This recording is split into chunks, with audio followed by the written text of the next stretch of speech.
የጠላትን ስብስብ ጠላት እኛን ለማሸነፍ ብዙ ቦታ ይረግጣል፣ ብዙ ቦታ ያስባል።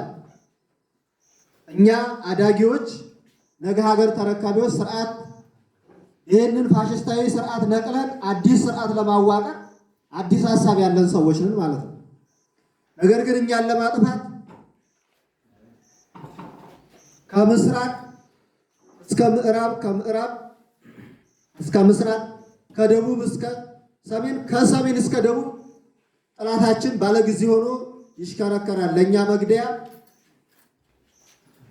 እኛን ለማጥፊያ በብድርም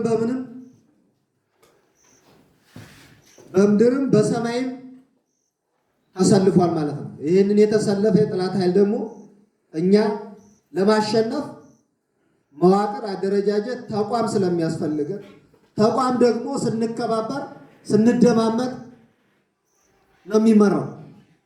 ስለዚህ ለዚህን ደግሞ ተቋማችንን ለመምራት ደግሞ መርህ፣ አሰራር መዘርጋት አለብን ማለት ነው።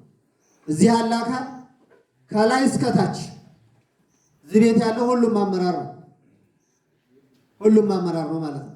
ይህ አመራር ደግሞ ይህን ተቋም ለመምራት ይህን አንድነት እውን ለማድረግ መርህ የሚባል ነገር ስላለ መርህን ማክበር ግድ ይለናል ማለት ነው።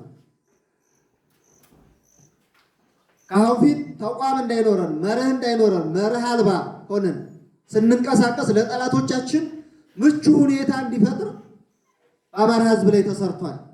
ይህ ደግሞ በትንሽ ጊዜ የተሰራ አይደለም። 50 ዓመት 60 ዓመት የተሰራ ሴራ አለ ማለት ነው።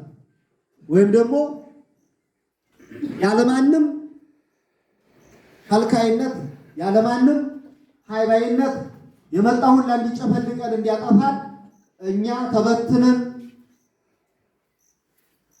አባት የሌለው ህዝብ አገር የሌለው ህዝብ ሆነናል ማለት ነው። ስለዚህ ይሄን ለመሰብሰብ ይሄን የ50 እና የ60 ዓመት ችግር ለመፍታት ተቋም ፈጥረናል። ተቋማችንን እና አሰራራችንን ለማዘመን መርህ መከበር አለበት፣ አሰራር መከበር አለበት። መደማመጥ፣ መከባበር፣ ፍቅር፣ አንድነት ተብሏል። በዚህ ቤት ያልተነገረ ነገር የለም። ይህንን የትውልድ ደግሞ ማክበር